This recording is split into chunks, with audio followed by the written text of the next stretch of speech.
Bili ka na, mauubos na to. Konti na lang to. Ano ba yan? Gayuma po to para sa mga pangit na katulad ninyo. Yung tipong wala talagang magkakagustong babae, wala pang jowa since birth. Walang nagkakakrush kasi mukhang tipaklong. Hindi tinitingnan ng mga babae kasi nakakasuka ang muka. Nawawala na ng pag-asang magka-jowa kasi mukhang aparador. Hindi nilalapitan ng babae kasi mukhang bantutin. Wala nang pag-asang gumwapo, pati himala, hindi na siya kakayanin. Tulad nyo. Ano ka ba? Nagbebenta ka ba o nanlalait? Magkaiba yun eh. Yung bebenta, papabilhin mo ako. Yung nanlalait, yung ginagawa mo.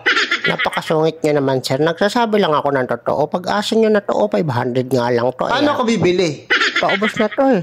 Dinurog mo na ako sa panlalait mo eh. Sorry na, sir. Nagsasabi lang naman ako ng totoo. Tsaka para sa'yo naman to eh. O sige, 500. Gawin ko 250 na lang. 250, hindi ka nalugi dyan ah. Ganun ba? Oo, sir. Sige pa. Bigyan mo akong dalawa. Yun, bibigay ka rin pala, sir eh. Maganda yung nalalaman nyo yung totoo. Salamat. Daming arte, bibili din pala.